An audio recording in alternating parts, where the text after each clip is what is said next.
Ça y est, c'est bon. Donc, voilà, je vous ai mis là les sources sur comme page d'accompagnement. Et on continue avec le livre de Micha. Et on va faire un autre chapitre, le chapitre 2, alors qu'on avait vu précédemment, chapitre 1, qui prophétisait ce qui allait arriver à Samarie, qui est la capitale du royaume d'Israël, Shomron en hébreu, et à Jérusalem, Yerushalayim, avec une exception toutefois, si la Samarie, le royaume d'Israël, sera détruit par les forces assyriennes, celles-ci arriveront jusqu'aux portes de Jérusalem, mais ils n'iront pas plus loin, ils ne prendront pas Jérusalem. Le chapitre 2 décrit un état moral, spirituel du peuple qui va nécessiter un jugement sévère. Et cet état moral et spirituel, comme nous l'avons dit et redit déjà plus d'une fois, référence 1, voilà, malheur à ceux qui méditent l'iniquité et préparent le mal sur leur couche pour l'accomplir dès la pointe du jour, autant que cela est en leur pouvoir. Ils convoitent des champs et les volent, des maisons et s'en emparent, ils usent de violence envers les hommes et leur demeure, envers les propriétaires et leur domaine. C'est le verset 1 et 2 du chapitre 2 qui nous concerne aujourd'hui. D'ailleurs, en lisant cela, on ne peut s'empêcher de se souvenir de ce que nous avions lu chez Amos.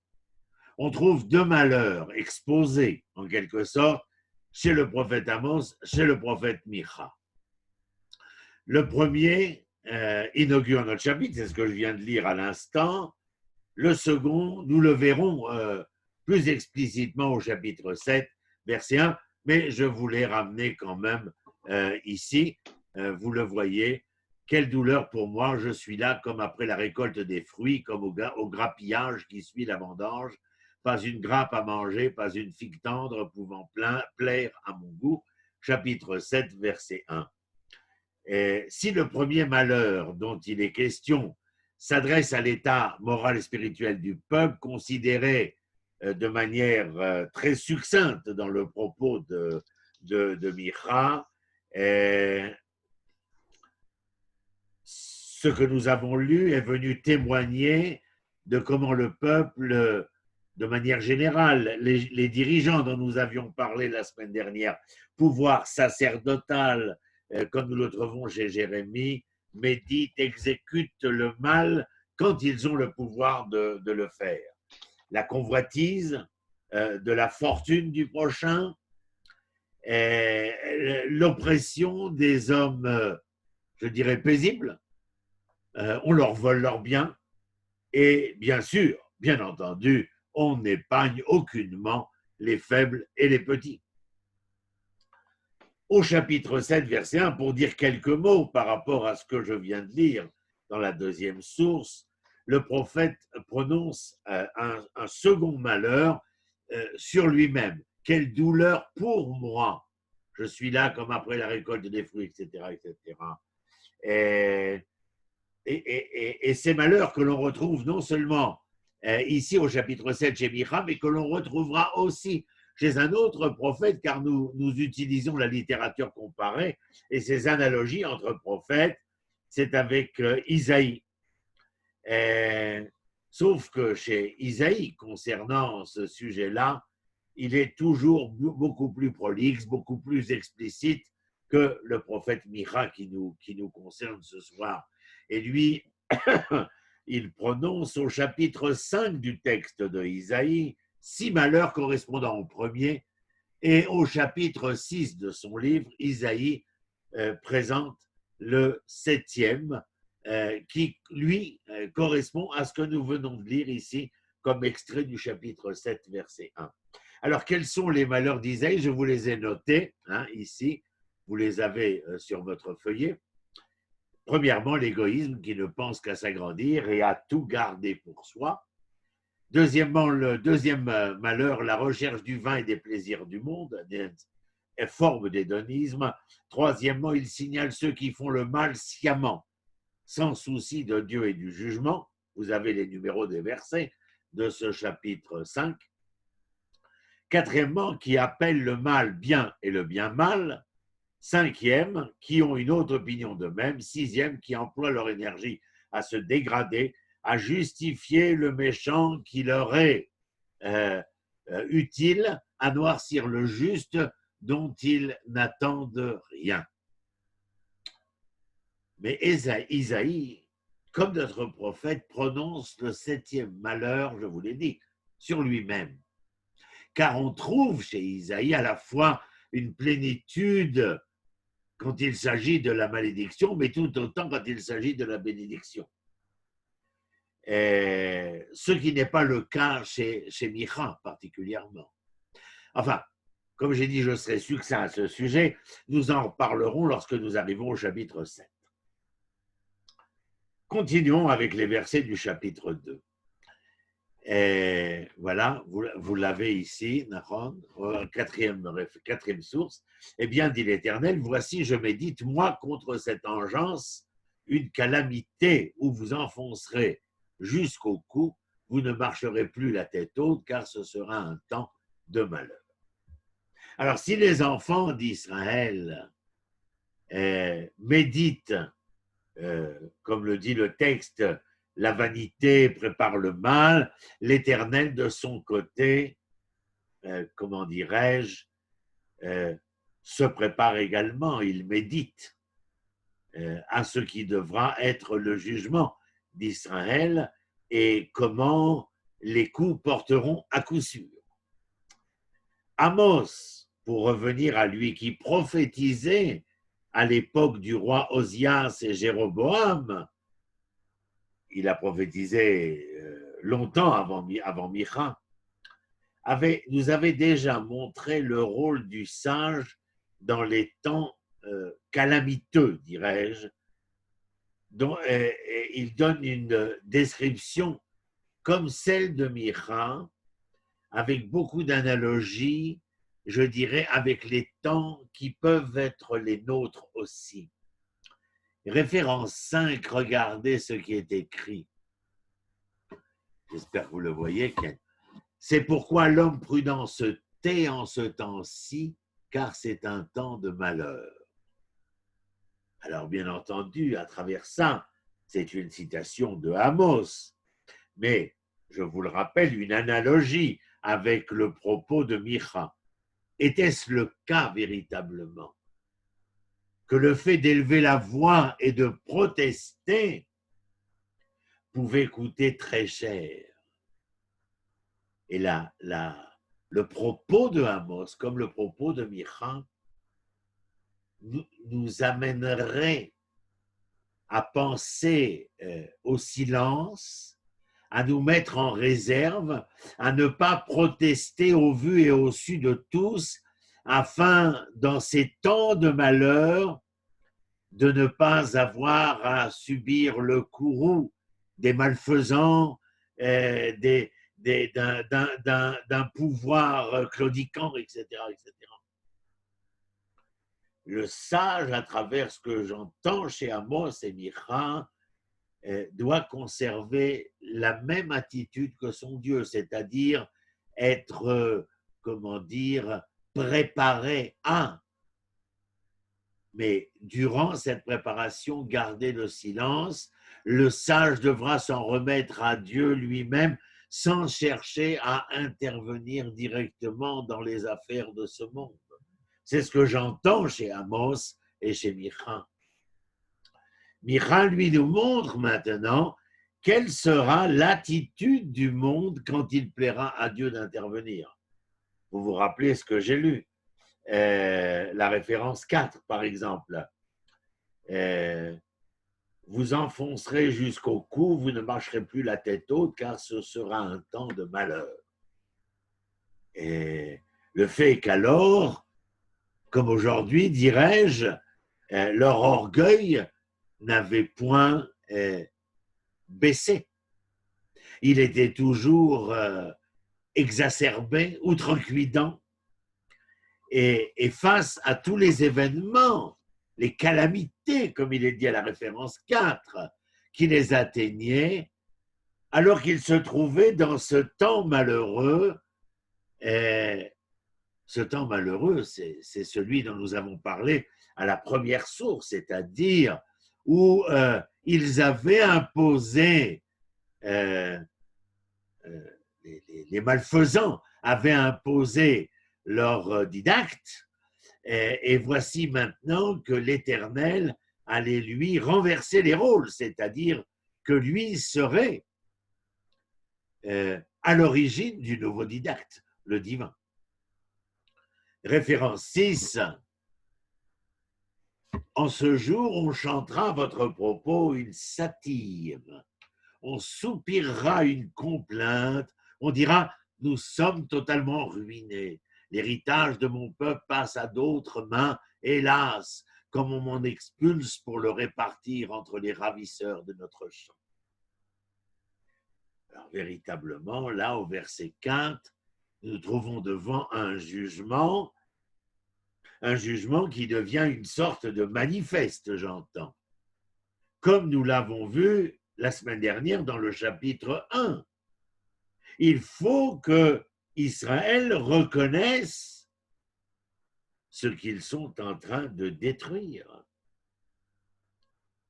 C'est-à-dire que nous devons être, que ce soit à l'époque des prophètes comme à notre époque, conscients de l'événement que nous générons, de l'injustice, de l'inimitié, du manque de parité, du manque d'équité. On parle de ses droits acquis, de son peuple, de sa nation, et nous sommes témoins d'une situation précaire. On ravit les champs et les maisons des autres, une espèce d'attentat médité, préparé depuis longtemps dans le silence, et tout se passe hors la loi, mais en sécurité. Nul n'intervient, nul ne remet en question. Et c'est le moment, dans ce chapitre-là, où Dieu va intervenir et la calamité, la destruction va s'étendre sur eux. Et c'est la raison pour laquelle ils sont obligés de s'écrier. Qu'on a changé leur part en quelque sorte, qu'on a changé, bouleversé leurs droits, pas de leurs devoirs, leurs droits, car dans leurs agissements, ils avaient oublié qu'ils étaient à même de devoir, répondre à l'appel de leurs devoirs. Même ce qu'ils détenaient comme position légitime, les champs, la terre, va leur être ôté, les frontières, les bornes seront déplacées par l'envahisseur. Dieu va donner en quelque sorte les champs à, on pourrait entendre, à plus juste qu'eux. Mais qui est ce plus juste qu'eux? Justement celui qui se détourne de l'Éternel. Entendez, l'Assyrien. L'Assyrien est l'ennemi de Dieu et lui va posséder leur héritage. Rendez-vous compte ici, le message que l'on veut faire passer, c'est une honte, c'est une humiliation. Dieu se sert contre Israël de l'ennemi de Dieu lui-même, tandis que Israël, s'appuyant sur leurs prétentions d'être le peuple de Dieu, se vantait qu'il les protégerait contre leurs ennemis. Il a partagé nos champs, disent-ils.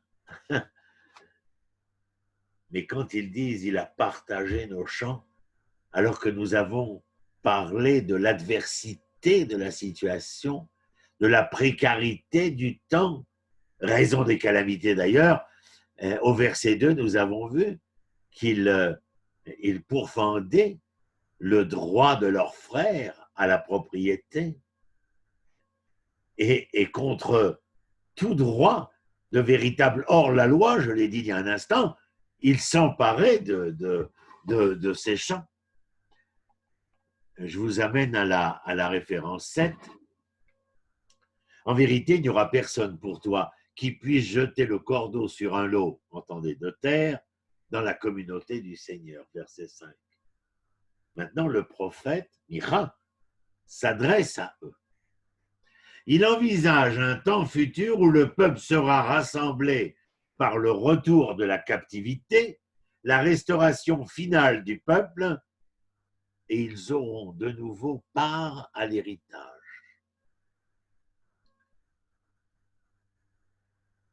Alors bien sûr, il y a comme un entendement antinomique ici, entre la sentence prononcée d'une part contre eux, ou dans un avenir très proche, les temps mauvais surviendront, la captivité nous pèsera comme un joug sur le cou, et encore, ce ne sera pas le fin mot du jugement, car Micha, le prophète, nous conduit dans son propos jusqu'à un exil futur et définitif du peuple rebelle. Définitif entre guillemets, à ce moment-là, tout paraît définitif. Référence 8 que vous avez ici, au verset 6, ne pérorait pas ainsi, pérore-t-il. On ne débite pas de pareils discours, les avanies n'ont pas fini. Une certaine manière de dire comment osez-vous, gredin, aujourd'hui, 9 du mois de Av, journée commémorative du souvenir de la destruction des temples de Jérusalem, le livre que l'on étudie est le livre de Jérémie.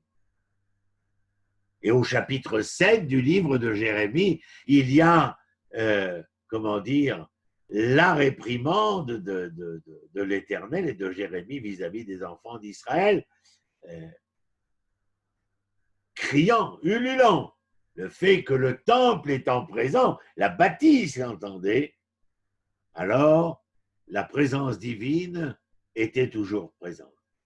Il ne leur venait jamais à l'idée que la maison, le temple, avait pu perdre son âme. Pas parce que l'on avait décidé de manière unilatérale, mais parce que la conduite des enfants d'Israël, comme celle que nous rencontrons ici, avait perdu son âme.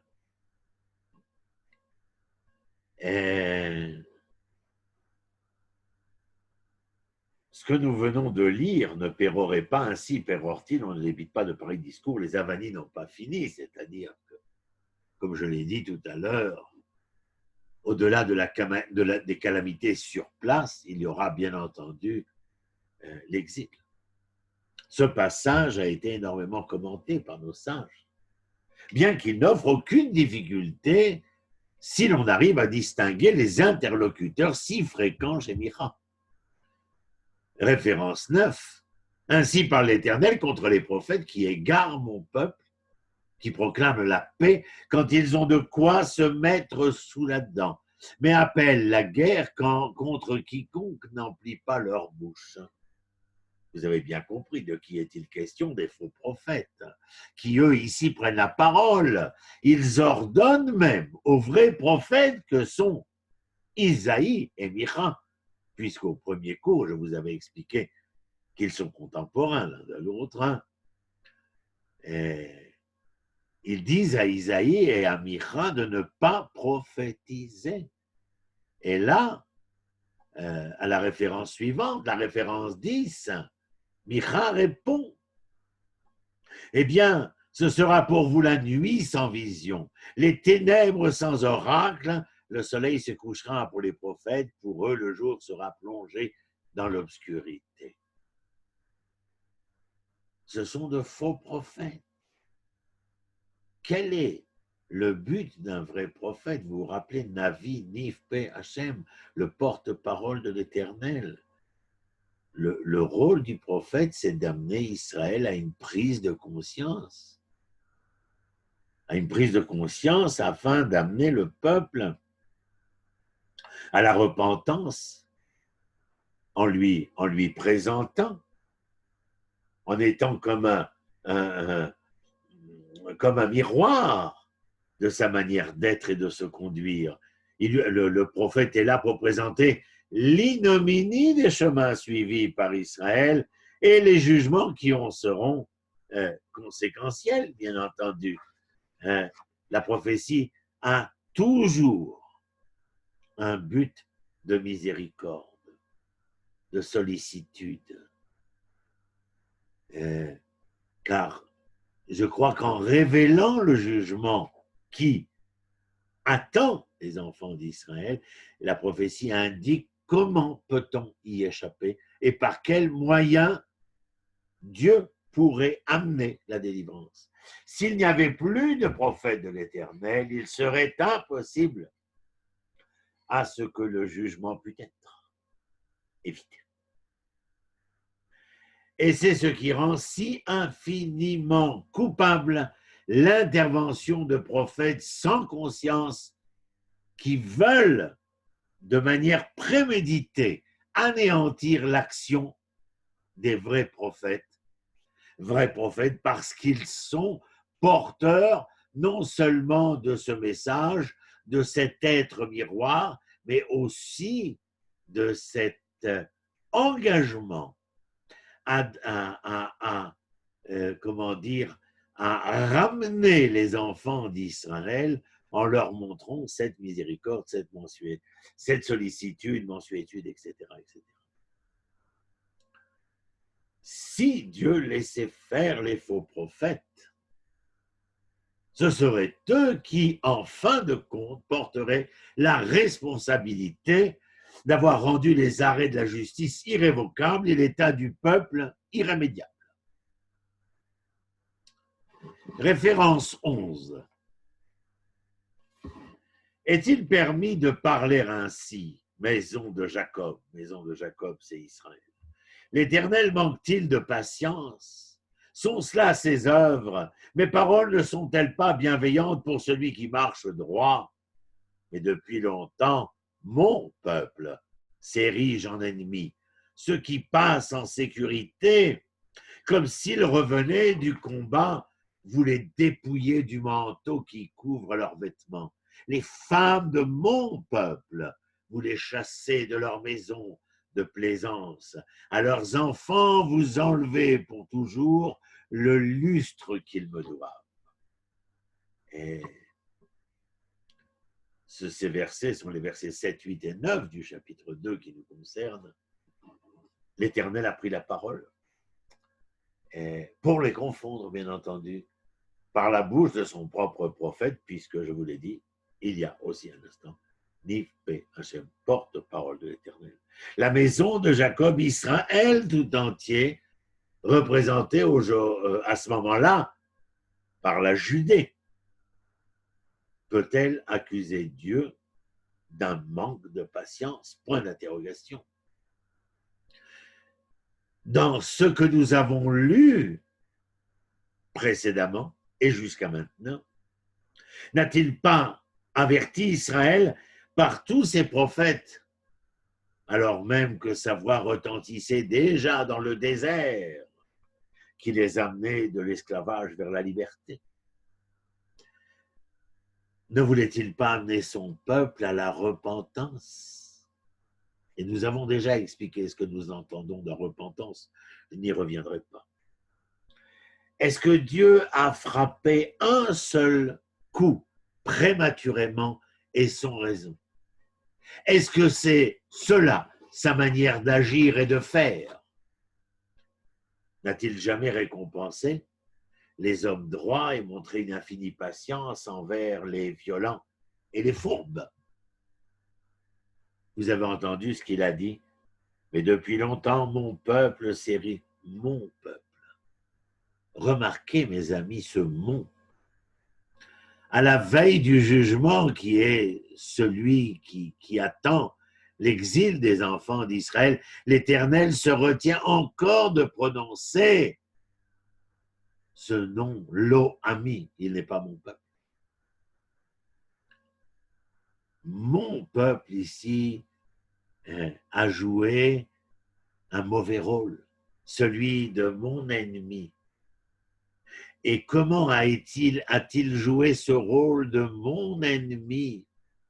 Eh bien, tout simplement, dans ses agissements contre la population paisible, monsieur tout le monde, en tombant sur elle, je dirais à l'improviste et en la dépouillant. Ceux qu'ils ont attaqués, les avaient-ils provoqués? Les femmes sans défense chassées de leur maison, avaient-elles fait quelque chose? Et les enfants dépouillés pour toujours des biens que l'Éternel leur avait assurés, pour quelle raison? Si ce n'est, bien entendu, la perte de cette identité morale. Et la référence 12, le texte est explicite au verset 10, référence 12 donc. Debout et en route, car ce n'est plus ici une terre de repos. Nous parlons de la terre d'Israël, parce qu'elle a été souillée. Elle sera une cause de souffrance, de cruelle souffrance. L'indignation ici de l'Éternel, dont nous avons dit qu'elle avait été longtemps contenue, va laisser libre cours à sa justice. Vous avez entendu comme moi qu'il se lève, qu'il parte, qu'il s'en aille loin de sa face, qu'il soit errant loin de leur pays, d'un pays souillé qui ne peut plus être un lieu de repos et dont la ruine maintenant est imminente, une ruine qui sera terrible. Aujourd'hui, comme je vous l'ai dit, c'était une journée du souvenir et de la commémoration.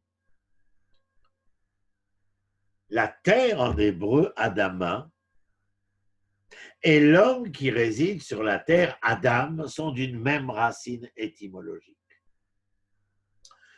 L'homme tire ses racines de la terre donne ses racines à l'homme, et l'homme sans sa terre sera déraciné. Déraciné parce qu'il n'avait pas voulu accepter pleinement et entièrement de s'y enraciner. S'y enraciner, ça ne voulait pas dire devenir le propriétaire des rien, mais celui qui serait capable dans cette conjugaison entre l'homme et la terre, conjugaison, vous vous rappelez, c'est toujours pour moi le conjugal, la conjugaison est source de conjugalité, et donc dans cette conjugalité-là, d'être capable de permettre à tout un chacun de jouir des fruits de la terre. Les fruits de la terre sont ici les fruits de l'amour par métaphore, dans cette conjugalité conjuguée. Voilà ce que la bouche de l'Éternel annonce par le prophète Micha, le vrai prophète. Dieu a dit, allez-vous-en. Et il ne reviendra pas sur cette parole, vous le savez. La référence 13,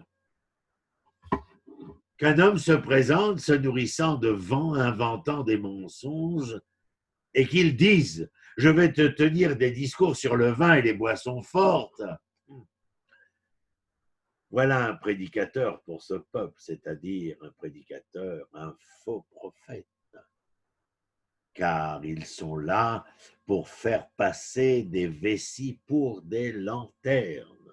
Il y a là un contraste entre, d'une part, ces prophètes que l'on appelle faux prophètes, mais ce sont des prophètes corrompus, et le prophète de l'Éternel tel qu'Isaïe, tel que Micha. Les premiers mentent, flattent les passions de ceux auxquels ils s'adressent, Ils sont là pour arrondir les angles, atténuer le mal quand il s'agit des convoitises des hommes. Ils caressent ces faux prophètes, les penchants les moins fiables, au lieu, comme un vrai prophète, de s'y opposer. La question que je me pose, n'est-ce pas en tout temps le résultat du pouvoir matérialiste auquel l'action de l'Esprit divin est étrangère? Question qui sera toujours d'actualité. Référence 14 et dernière de notre texte, enfin pour ce que j'ai préparé. J'aurai soin de te rassembler tout entier, ô Jacob, de te réunir au reste d'Israël, comme les brebis dans un parc, comme un troupeau dans le pâturage. Je les mettrai ensemble, ce sera une multitude bruyante d'hommes.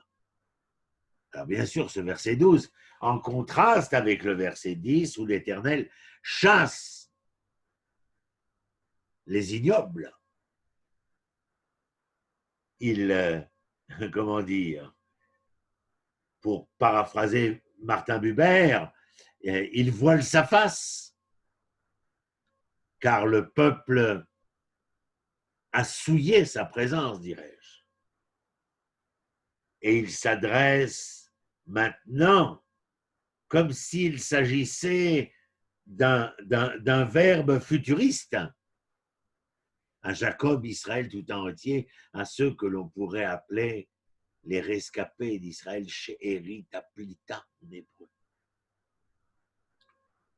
Un chapitre 2 qui m'interpelle, comme chaque chapitre m'interpelle, et essayer de vous prendre un peu vers des interpellations qui sont miennes, qui ne sont pas obligatoirement intimement liées à la texture du texte que nous venons de voir, si ce n'est que la réflexion que cela entraîne, eh bien, nous pose une véritable et grande question. Comment se fait-il que ce peuple dont nous avons vu qu'il est, comment dire, le contenant d'un contenu tant espéré, la liberté, la souveraineté, l'indépendance, la propriété en quelque sorte, et qu'il soit capable de se déraciner totalement de ce qui lui est proposé. Un manque de religiosité, un manque de spiritualité, peut-être là, il y a une question intéressante sur laquelle je vais vous entretenir, enfin pas moi, mais un des philosophes qui quelquefois m'intéresse, en tout cas par rapport à, ici à cette phrase que vous connaissez tous, j'imagine, le 21e siècle sera-t-il religieux ou ne sera pas, selon ce propos attribué, vous le savez, à qui? À André Malraux, l'auteur de La condition humaine. Et on a posé la question à André Comte-Sponville.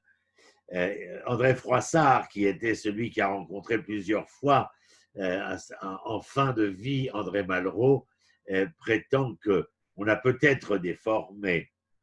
La question n'était pas, l'affirmation n'était pas que le 21e siècle sera un siècle religieux ou ne sera pas, mais que le 21e siècle sera un siècle spirituel ou ne sera pas, d'après son témoignage, bien entendu. Que dit André Comte-Sponville?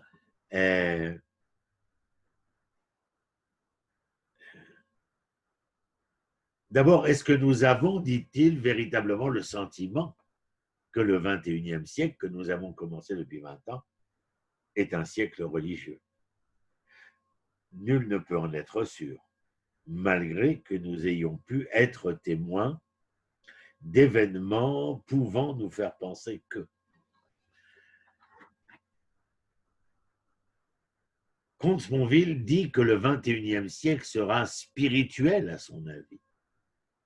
un des enjeux et une des nouveautés de ce siècle qui commence, c'est justement que les deux questions de la religion d'une part, au sens occidental du terme, c'est-à-dire la croyance en Dieu, et la spiritualité d'autre part, c'est-à-dire une certaine façon d'habiter le monde, sa propre vie, l'univers, le temps qui passe, l'éternité, l'idée d'affronter sa propre mort, la finitude.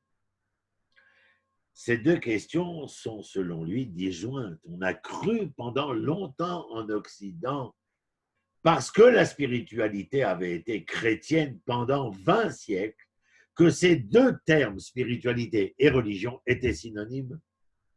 Et dès lors que ceux qui n'avaient pas de religion devaient renoncer à toute vie spirituelle. Comte Sponville dit, je crois que ce siècle va vivre, c'est la réfutation de cette idée fausse. Bien sûr, ceux qui ont une foi religieuse vivront leur spiritualité dans la foi, mais ceux qui ne croient pas en Dieu vivront un autre type de spiritualité sans Dieu, ce que Michel Onfray, le philosophe, appelle aussi une spiritualité laïque. À la deuxième question qui lui est posée, est-ce que éthique et spiritualité vont ensemble?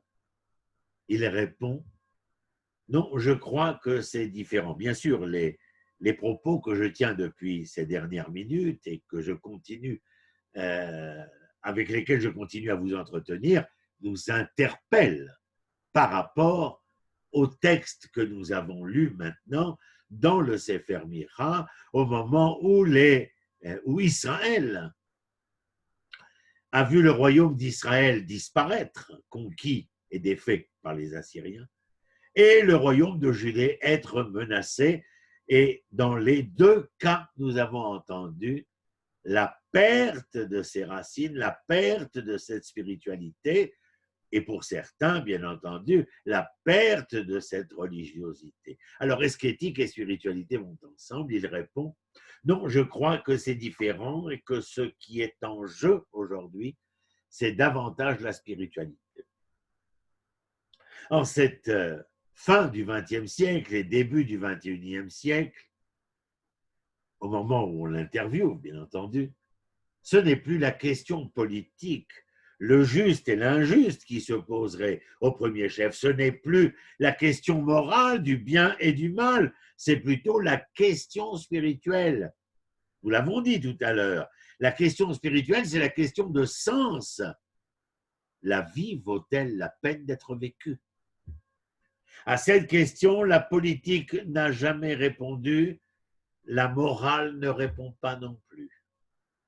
Mais attention, dit Comte Sponville, il ne faut pas tomber dans l'illusion inverse de croire que la spiritualité va venir et résoudre toutes les questions comme on a cru avant que la politique allait tout résoudre, ou après que la morale aussi allait pouvoir tout résoudre. La spiritualité ne tient pas lieu de politique. Donc il faut continuer à se battre pour la justice. La spiritualité ne tient pas lieu de morale. La question du bien et du mal a encore sa pertinence. Mais inversement, dit-il, la politique ou la morale ne tient pas lieu de spiritualité. Je crois, nous dit-il, que ce qui est le plus nouveau aujourd'hui, notamment dans la jeunesse de notre pays, il parle de la France, c'est la relégitimation de la question proprement spirituelle. Question que l'on aurait pu poser aux philosophes de l'époque de Micha, que l'on aurait pu poser aux classes dirigeantes, au pouvoir sacerdotal d'Israël. Il est clair que ces questions amenées ici nous interpellent et qu'il serait de bonne loi, bien entendu, de continuer de nous poser religiosité, spiritualité, comment se fait-il que les hommes, après avoir reçu entre leurs mains la capacité de pouvoir être et devenir, parce qu'ils sont souverains, parce qu'ils sont indépendants, parce qu'ils sont les propriétaires, eh bien, se déracinent tant? Est-ce que la question réside foncièrement, fondamentalement, au sein de ces deux questions posées à Comte-Sponville, c'est-à-dire, d'une part, la religiosité, la spiritualité, et dans la deuxième question, deux pans, à savoir que, en dehors de ce que l'on attend de ce que l'on espère de cette spiritualité, est-ce que éthique et spiritualité seraient, comment dire, feraient front commun ou appartiendraient au même contenu en quelque sorte? Voilà, c'est ce que j'entends à travers ce deuxième chapitre. C'est ce qui m'est venu à l'esprit concernant cette question de Malraux, qu'elle soit d'ailleurs véritablement de Malraux ou pas, peu nous importe. Le 21e siècle, religieux ou pas, religieux ou ne sera pas, spirituel ou ne sera pas, est ce que nous avons entendu de M. Comte-Sponville et du chapitre 2 de Mira. Voilà. Wilfried, salut. J'ai pas pu te répondre, j'ai vu. Je vais te répondre. Je t'appellerai en WhatsApp. Mais je t'ai pas oublié. Okay. Elisabeth et Jean-Louis, salut. Oui, je t'écoute. Je dirais que les informations aujourd'hui vont dans le sens de ton discours, de ton propos. Tu as vu l'intervention d'un journaliste très connu chez vous qui s'appelle Avri Gilad. Oui. Et qui s'insurge contre l'attitude des Hilonimes, des laïcs juifs qui ne fêtent pas ou qui ne célèbrent pas Tisha B'Av. Et est-ce que c'est, moi je pense ça comme comme Israël doit montrer la voie, je trouve que c'est un bon élan et une bonne dynamique que de montrer ça au reste des nations et sortir un petit peu l'interrogation, comme tu viens de dire, entre religion, croyance, politique. Il y a des choses fondamentales et peu importe où est-ce qu'on en est, on doit abonder dans ces fondements. Je crois que tu as entièrement raison. D'ailleurs, j'ai été surpris. Ma cousine, à 11h du matin, m'a appelé pour me dire, regarde la chaîne 12, qui est une des grandes chaînes israéliennes, et le débat était très intéressant autour, bien entendu, de Tisha B'Av, mais pas simplement la commémoration, le souvenir. Ce que le souvenir et la commémoration voulaient dire, ce que le passé voulait nous faire entendre et ce que nous avions à tirer comme leçon, surtout dans la situation qui est la nôtre, avec des manifestations récurrentes, une certaine violence que nous ne connaissions pas précédemment. Bien entendu que le corona, la crise économique, vient exacerber l'ensemble des penchants et des pulsions. Mais durant cette émission, et pas seulement cette émission, il y a un témoignage de plusieurs témoins non religieux sur le fait de l'importance de ce rapport intrinsèque entre l'histoire et l'identité. Voilà. Alors, c'est bien de l'avoir montré. Ce n'est pas encore, bien entendu, un long fleuve tranquille, mais je veux dire que le fait que les chaînes de télévision, bon, en ce moment, c'est pas difficile que les cafés, les restaurants et les boîtes de nuit soient fermés, mais en général, c'est assez intéressant de voir qu'il y a comme un jour de deuil national, et de ce point de vue-là, c'est très important, mais ce qui est le plus important, bien entendu, c'est à travers ce qu'on a fait, nous, ce soir. C'est-à-dire d'être capable de vouloir tirer les leçons de ce passé et ne pas rester simplement dans le souvenir d'eux. Et d'essayer au contraire de s'engager, religieux pour ceux qui le voudraient, spiritualité religieuse pour ceux qui le voudraient, je m'entends, mais spiritualité laïque, comme appelle Onfray ou Comte-Sponville, pourquoi pas? Comment dire, L'essence du propos serait de venir et de dire combien il est important de donner un sens. Et c'est en cela que la spiritualité laïque est aussi une forme de réponse. Parce que je crois que chacun de nous se pose la question que Haas il avait posée contre Sponville, que dans la spiritualité laïque, elle venait répondre à l'une des questions cardinales, est-ce que ça vaut le coup de vivre? Et c'est vrai que si l'on n'a pas de sens, quand on dit sens, ce n'est pas simplement l'essence des choses et le sens, mais qu'on n'a pas la direction, il est difficile de pouvoir entrevoir des lendemains chantants, comme certains aimaient à le dire. Voilà. J'ai une remarque, Ronny. Mais tu peux faire même 2 remarques. Allez, j'ai le temps. Non, mais la première, c'est qu'en fait, on entend beaucoup. Moi, j'ai beaucoup de gens qui opposent radicalement la spiritualité comme étant un épanouissement personnel et d'une certaine façon égoïste et tout à fait dans l'air du temps, comment dire, de l'individualisme. Ils opposent ça à la religion qui est vecteur d'oppression et de coercition. Donc, il y a une présentation qui est faite. Alors, mais je trouve ça, c'est très tendance, en fait, la spiritualité, parce que ça dérange personne.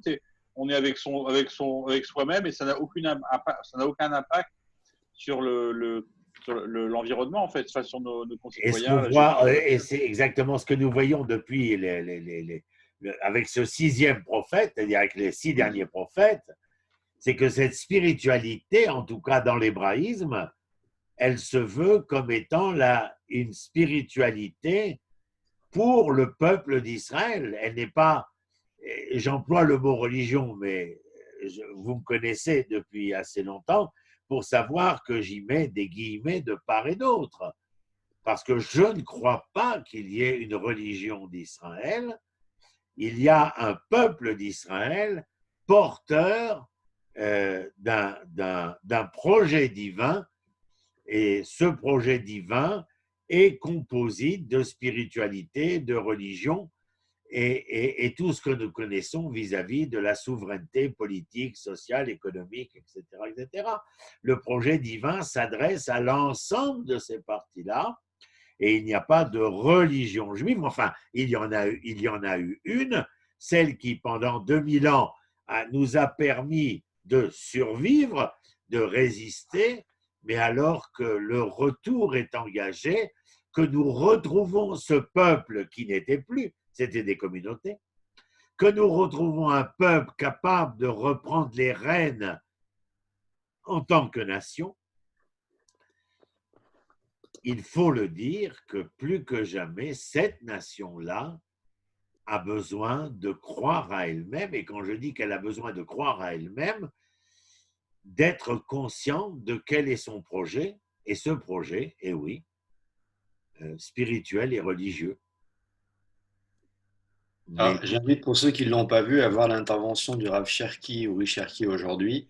Ça va dans le sens de ce que tu viens de dire et son développement est très intéressant. Donc, sa vidéo va traîner sur le net bientôt, je pense, mais à mettre en regard de ce que tu viens de dire. Très intéressant. Bon, ben c'est bien si on arrive à tous,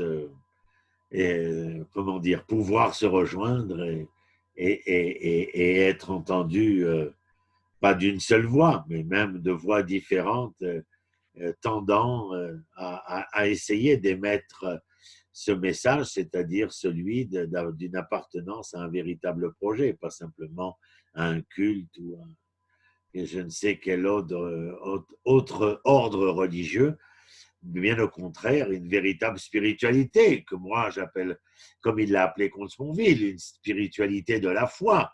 Et il y a cette spiritualité laïque, mais j'étais, dans l'émission dont je vous parlais, interpellé agréablement par le fait que l'ensemble des centres d'études de spiritualité laïque aujourd'hui se consacraient à l'événement de l'histoire, à l'événement du passé, pour essayer d'en entendre, d'en comprendre les relents ici et maintenant. Voilà mes chers. Si on n'a plus rien à dire. Evelyne, salut. On est content de te voir. Je t'entends pas. Moi aussi. Voilà. Et bon, on continue l'été. Hein, si ça ne vous dérange pas, moi, j'ai pas de problème. Donc, Moi, je ne serai pas là jeudi prochain. Je ah, me mais déplace. Je traverse la France et il est peu probable que je sois opérationnel à 20h15. le grand voyageur, Pascal. Oui. En Bah, tout ça fait cas. 3 semaines que je n'ai pas bougé, ça me manque. Là. Ah ouais, non, mais tu as raison. Prends la moto et voyage. Je la mets dans le camion, je ne suis pas un vrai motard. Hein. Ah, d'accord. À l'arrivée, je la descends et ni vu ni connu. Quoi. En tout cas, je vous embrasse. Passez une bonne fin de semaine, un bon week-end. Wilfried, je te rappelle, sûrement demain avec le WhatsApp. Et en tout cas, je vous souhaite Shabbat Shalom et bon week-end à tous. Merci d'avoir été Je ne serai pas là non plus jeudi prochain. Ah, ben alors. Pas avec vous. Je serai dans le sud. Je ferai avec Wilfried, Louis et Elisabeth. Salut les Hitraot, au revoir.